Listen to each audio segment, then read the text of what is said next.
একটি high security bank যার প্রতিটি দরজায় রয়েছে লেজার, ফিঙ্গারপ্রিন্ট আর স্যাটেলাইট ট্র্যাকড পাসকোড। আর সেখান থেকেই হঠাৎ করেই উধাও প্রায় কয়েক হাজার কোটি টাকা। কে করেছে, কিভাবে করেছে তা কেউ জানে না।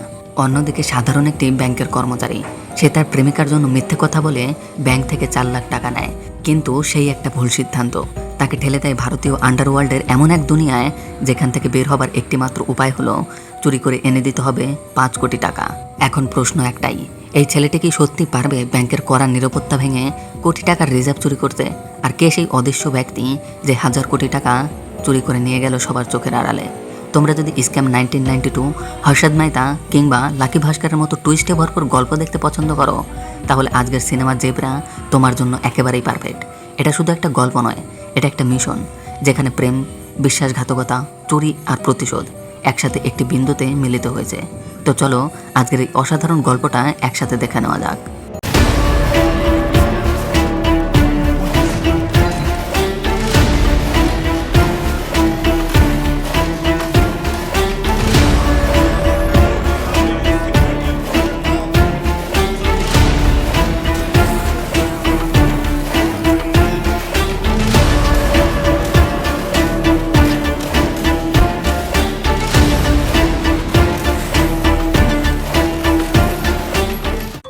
গল্পের শুরু হয় মুম্বাইয়ের ব্যাংক অফ ট্রাস্টের হেড অফিসে, একটা হাই সিকিউরিটি বিল্ডিং যেখানে ঢোকার জন্য প্রয়োজন 3 স্তরের ক্লিয়ারেন্স।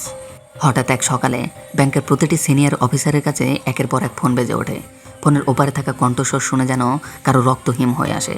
ফ্রড ইনভেস্টিগেশন ইউনিটের অফিসার গণেশ ব্যাংকের সিইওকে জানায়, স্যার, হায়দ্রাবাদ শাখা থেকে রিজার্ভ ব্যাংকের রাখা পুরো রিজার্ভ ক্যাশ চুরি হয়ে গিয়েছে।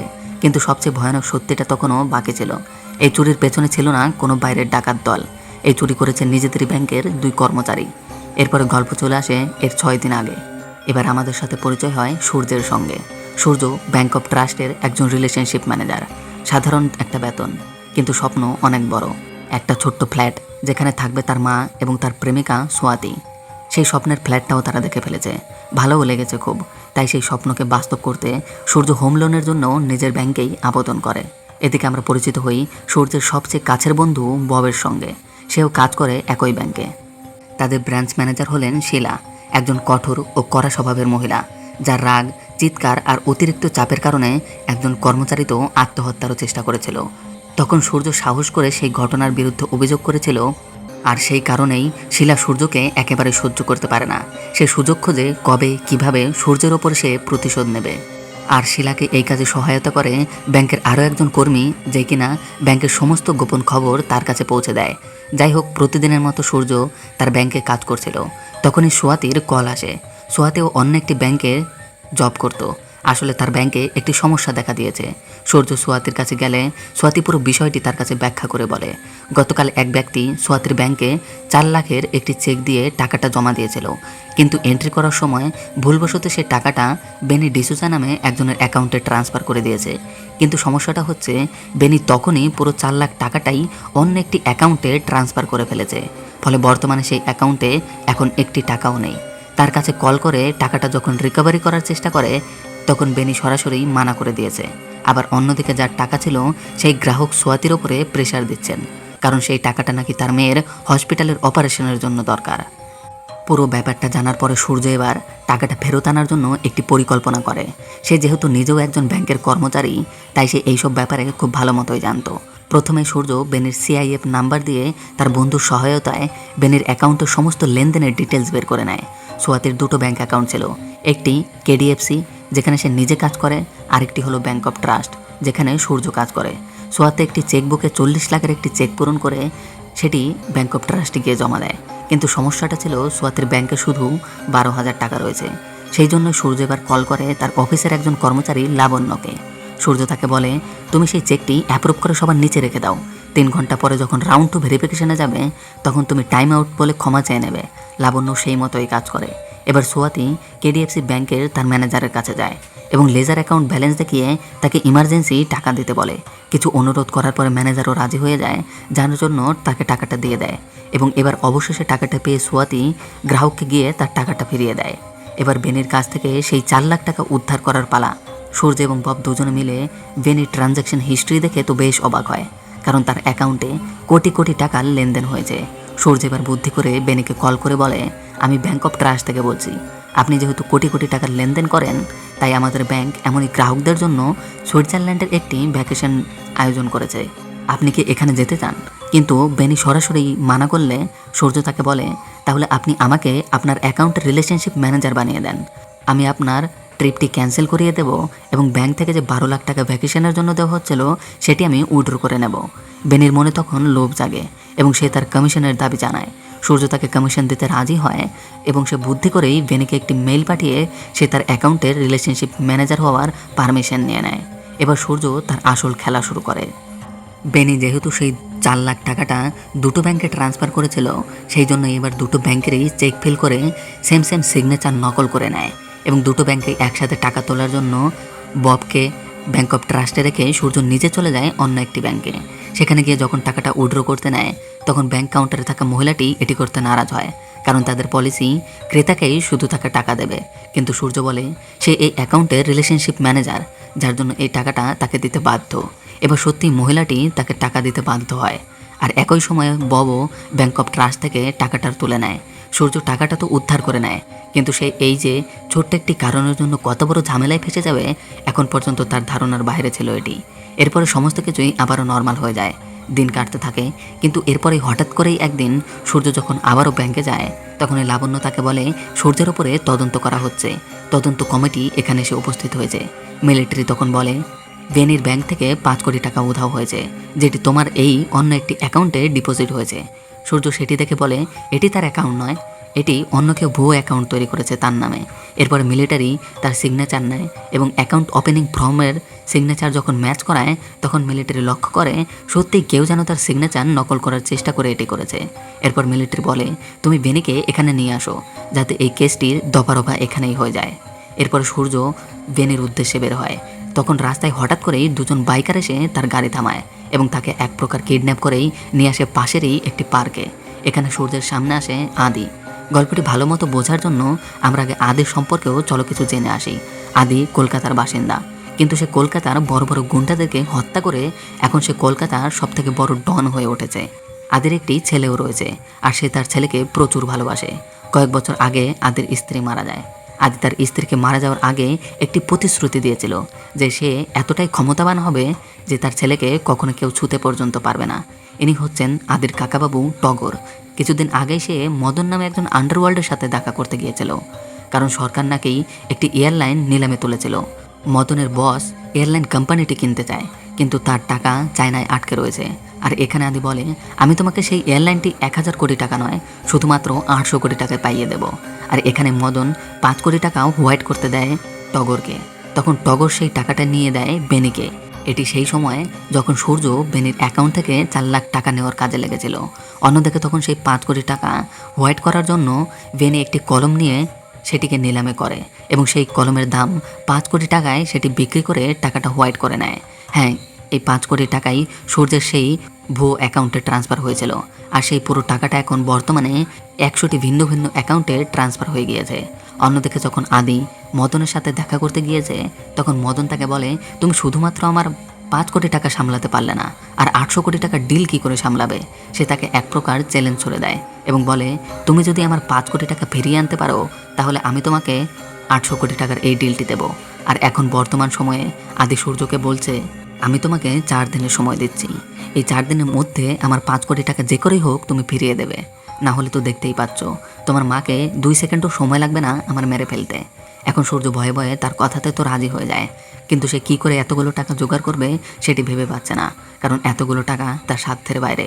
এরপর সূর্য যখন বেনির বাড়িতে যায়, সে দেখতে পায় বেনি মারা গিয়েছে। এখন যেহেতু বেনি মারা গিয়েছে, যার জন্যই বেনির ডেথ সার্টিফিকেট এবং তার কোনো উত্তরাধিকারীকে লাগবে, যার পরেই সূর্যর উপরে টাকা চুরির কেসটি মুকুব হবে। এরপরে বেনি সূর্যকে নিয়ে বাবা নামের একটি লোকের কাছে যায়, যে কিনা ভুয়ো ডকুমেন্টস এবং জুয়ো খেলায় একেবারেই এক্সপার্ট। সমস্ত ঘটনাটা শোনার পরে বাবা সূর্যকে সাহায্য করার জন্য রাজি হয়। বাবা বলে 3 দিন পরে শেয়ার মার্কেটে একটি ইভেন্ট রয়েছে, আমরা এই স্ক্যামটি সেখানেই করব। এই 3 দিনের মধ্যেই তুমি যতগুলো টাকা পারবে জোগাড় করে ফেলো, তারপরের দায়িত্ব পুরোপুরি আমার। এরপর সূর্য তার ব্যাংকে যায়। আজকে সোয়াতেও কেডিএফসি ব্যাংক ছেড়ে ব্যাংক অফ ট্রাস্টে যোগ দিয়েছে। সূর্য সোয়াতির আইডি নিয়ে ব্যাংকে লগ ইন করে এবং সেখানে যতগুলো এনআরআই রয়েছে তাদের অ্যাকাউন্ট চেক করে জানতে পারে একটি অ্যাকাউন্ট বন্ধ হয়ে রয়েছে।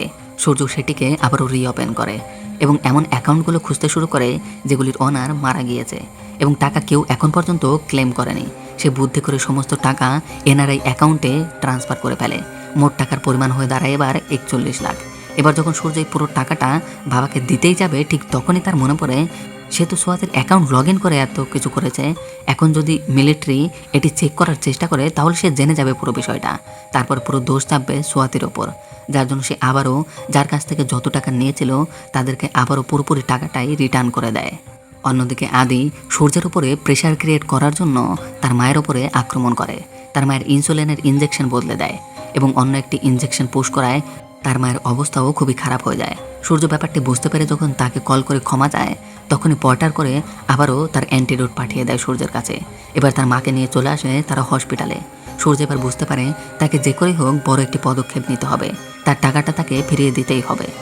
এরপর সে সোয়াতি এবং তার বন্ধুকে পুরো ব্যাপারটি খুলে বলে। এবার সূর্য প্ল্যান করে তার ব্যাংক থেকে টাকা চুরি করবে। ব্যাংকের টাকা চুরি করতে গেলে প্রথমে একটি কাঠের দরজা, এরপর একটি লোহার কম্বাইন লক পার করতে হবে, এরপর আরও একটি ভারী লকার খোলার দরকার পড়বে যেটি আবার পিন কোডের মাধ্যমে খোলে। কিন্তু একটি প্রবলেম রয়েছে, সেটির পিন স্যাটেলাইট ডিভাইসের মাধ্যমে প্রতি 30 মিনিট অন্তর অন্তর চেঞ্জ হতে থাকে। আর সেই ডিভাইসটি থাকে ব্যাংক ম্যানেজার শিলার কাছে। এটির ভেতরে প্রবেশ করার পরে আরও 5টি ছোট ছোট লকার রয়েছে যেগুলির একটিতে রিজার্ভ ব্যাংকের রাখা রিজার্ভ টাকা রয়েছে। তারা বুদ্ধি করে তারা রিজার্ভ ব্যাংকের টাকাটাই চুরি করবে, কারণ বাকিগুলি দৈনন্দিন ইউজে ব্যবহৃত হয়। তারা প্ল্যান করেছিল রিজার্ভ ব্যাংকের 2.5 কোটি টাকা তারা চুরি করবে এবং সেই টাকাটি বাবাকে দেবে। বাবা সেই টাকাটা শেয়ার মার্কেটে সেই ইভেন্টের দিন কোনো না কোনোভাবে তার টাকা বানিয়েই ফেলবে। তারা 5 কোটি টাকা বেনির অ্যাকাউন্টে ফিরিয়ে দেবে এবং বাকি 2.5 কোটি টাকা তারা আবারও ব্যাংকে ফিরিয়ে দেবে। তাদের প্ল্যান অবশ্যই খুবই ভালো ছিল, কিন্তু প্ল্যান করা এবং সেই প্ল্যানটি এক্সিকিউট করা দুটো পুরোপুরি আলাদা কথা। এবার পরিকল্পনা অনুযায়ী বব শিলার কেবিনে গিয়ে চালাকি করে তার ওপরে কফির মগ ঢেলে দেয়। শিলা তখন সেটি চেঞ্জ করতে ওয়াশরুমে যায়, তখনই সোয়াতি গিয়ে বাইরে থেকে দরজা লক করে দেয়। বব তখন ডিভাইস এবং টাকা চুরি করার জন্য একটি ব্যাগ সূর্যের হাতে দিয়ে দেয়। সূর্য তখন আদির সাহায্য নিয়ে ব্যাংকের সমস্ত সিসিটিভি ক্যামেরা বন্ধ করায়, কারণ আদির একজন লোক এই ব্যাংকে কাজ করত। এই সুযোগটি কাজে লাগেই এবার সূর্য স্মোক ডিটেক্টরের কাছে গিয়ে লাইটার জ্বালায়, যার কারণে ফায়ার অ্যালার্ম বেজে ওঠে। পুরো ব্যাংকে তখন হট্টগোল লেগে যায়। আর এই সুযোগটি কাজে লাগিয়ে সূর্য এবার পৌঁছে যায় ব্যাংকের লকারে। এক এক করে সে সবগুলো দরজায় পার করে ফেলে। ডিভাইসের পিন দেখে সে মেইন দরজাটিও পার করে যায়। এরপর সত্যি সে রিজার্ভ ব্যাংকের 2.5 কোটি টাকা চুরি করে সেখান থেকে চুপচাপ বাইরে চলে আসে। সূর্য এবং বব দুজনেই গিয়ে বাবার হাতে পুরো 2.5 কোটি টাকা তুলে দেয়। এবার বাবা শুরু করে তার নিজের খেলা। ভুয়ো ডকুমেন্টস বানিয়ে সূর্যের নামে কিছু শেয়ার করে ফেলে এবং পুরো টাকাটা সেদিন শেয়ার মার্কেটে লাগিয়ে দেয়। কিন্তু দুর্ভাগ্যবশত কিছু সময় পরেই পুরো শেয়ার মার্কেট ক্র্যাশ করে যায়। তখনই বাবা সূর্যকে কল করে এবং বলে শেয়ার মার্কেট ক্র্যাশ করেছে, কিন্তু তাদের জন্য একটি ভালো খবর, ঠিক সঠিক সময়েই তারা পুরো টাকাটাই উইথড্র করে নিয়েছে। এখন তাদের কাছে প্রায় 7.5 কোটি টাকারও বেশি রয়েছে। অন্যদিকে মদনের হাত থেকে এয়ারলাইনের ডিলটি চলে যাচ্ছিল জন্য রাগে মদন আদির কাকাবাবু টগরকে কিডন্যাপ করে নেয়, কিন্তু তারা জানতো না তাদের গাড়িতে তখন আদির প্রাণের যে প্রিয় ছেলেও ছিল। এদিকে যখন এটি জানতে পারে আদি, তখনই তার ছেলেকে বাঁচানোর প্রস্তুতি নিতে শুরু করে দেয় সে। অন্যদিকে তখনই বেনির অ্যাকাউন্টে 5 কোটি টাকা ট্রান্সফার করে দেয় তারা। বেনির স্ত্রী জেনিফার আবার ব্যাংকে পৌঁছায় সেই টাকাটা উইথড্র করার জন্য। এই জেনিফার আর কেউ নয়, সেই ব্যাংকের কাউন্টারে থাকা সেই মহিলা যেখানে সূর্য বেনির অ্যাকাউন্ট থেকে টাকা উইথড্র করতে গিয়েছিল। মিলিটারি এবং সমস্ত তদন্তকারী অফিসাররাই এই 5 কোটি টাকার এই কেসকে সমাধান করতে চায়, তাই তারা এবার জেনিফারকে টাকাটা দিতেও রাজি হয়। কিন্তু তাদের ব্যাংকে বর্তমানে এত টাকা নেই, তাই তারা রিজার্ভ ব্যাংকের তরফ থেকে রাখা সেই রিজার্ভ টাকাটি জেনিফারকে দিতে চায়।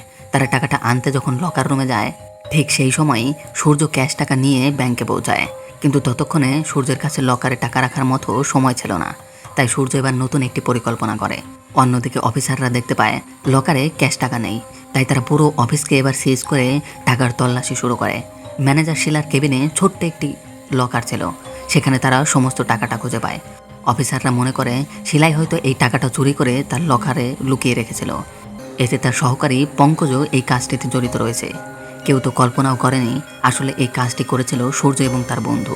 আর এরপরে আমরা গল্পের শুরুতে ঘটে যাওয়া সেই ঘটনাটি দেখতে পেয়েছিলাম। যাই হোক, অন্যদিকে তার ছেলেকে বাঁচানোর জন্য এবার আদি মদনের কাছে পৌঁছে যায়। এক এক করে মদনের সমস্ত ছেলেপেলেদেরকে মারতে শুরু করে। মদন তখন আদিকে বলে, আমি শুধু টগরকে অপহরণ করতে বলেছিলাম, আমি জানতাম না এখানে তোমার ছেলে উপস্থিত রয়েছে। আর ঠিক সেই সময়েই সেখানে মদনের বস এসে উপস্থিত হয়। এ হচ্ছে স্টেটের মুখ্যমন্ত্রী। সে বলে, তুমি এই ডিলের জন্য টাকা না নিয়ে আমার সাথে কেন দেখা করতে চেয়েছিলে? এরপরে আদি জানায় সে তার স্ত্রীকে কথা দিয়েছিল সে এমন একজন হয়ে দাঁড়াবে যার ছেলের দিকে কেউ তাকাতে পর্যন্ত সাহস পাবে না। সে মুখ্যমন্ত্রীর ভোটের সমস্ত টাকাটা দেবে, পুরোটাই সে স্পন্সর করবে, কিন্তু তার সাথে তার হাত মেলাতে হবে। আর সেই সময়ই আদি জানতে পারে তাদের 5 কোটি টাকাটাও তারা পেরে গিয়েছে, যার জন্য এবার মুখ্যমন্ত্রীও তার দক্ষতা দেখে তার উপরে বেশ খুশি হয়। তারা দুজনে এক অপরের সাথে হাত মেলায়। সবশেষে দেখা যায় আদি একটি অনাথ আশ্রমে সূর্যের সাথে দেখা করতে এসেছে। আর সবশেষে আমরা জানতে পারি বেনির অ্যাকাউন্ট থেকে সেই 5 কোটি টাকা আর কেউ নয়, বেনির স্ত্রী জেনিফার চুরি করেছিল। কারণ যেদিন সূর্য বেনির অ্যাকাউন্ট থেকে টাকাটা উইথড্র করেছিল তখনই সে পুরো ঘটনাটা জানতে পেরে গিয়েছিল। এবং বেনি যেহেতু অনেকের কাছেই টাকা ঋণ ছিল, তাই বেনি মারা যাওয়ার পরে তারা সবাই জেনিফারের বাবার রেখে যাওয়া সেই স্মৃতিটুকু অনাথ আশ্রমটা বিক্রি করে টাকা আদায় করতে চাইছিল। এবং জেনিফার এটিকে বাঁচানোর জন্যই সেই টাকাটি স্ক্যাম করে। অবশ্যই এত কিছুর মাঝে সূর্য ঘটনাটি জানতে পেরেছিল, কিন্তু অনাথ আশ্রমকে বাঁচানোর জন্য সেও তেমন কিছু বলেনি। শেষে আদি সূর্যকে বলে, যদি তুমি আমাকে আগেই বলতে যে তুমি অনাথ আশ্রমকে বাঁচাতে চাইছো, তাহলে আমি তোমার উপরে এত প্রেশার ক্রিয়েট করতাম না। এবং সর্বশেষে আদি সূর্যকে একটি গিফট বক্স দিয়ে সেখান থেকে চলে যায়। সূর্য যখন বক্সটি খুলে দেখে, সে দেখতে পায় সেখানে সেই ফ্ল্যাটের চাবি ছিল যা সে তার মা এবং প্রেমিকা সোয়াতিকে দেখিয়েছিল। তাদের যে ফ্ল্যাটটি খুবই পছন্দ হয়েছিল। আর এর সাথে গল্পটি এখানেই শেষ হয়। একটি সাধারণ একটি ছেলে নিজের মা এবং প্রেমিকাকে বাঁচানোর জন্য জীবনের কত বড় একটি ঝুঁকি নেয় সেটি তো তোমরা দেখতেই পেলে। তো আজকের গল্পটি কেমন লেগেছে অবশ্যই জানিও। ভালো লেগে থাকলে আমাদের সাথেই জুড়ে থেকো। তোমাদের সাথে খুব শীঘ্রই দেখা হচ্ছে অন্য সুন্দর কোনো গল্পের সাথে। ততক্ষণের জন্য বাই অ্যান্ড টেক কেয়ার।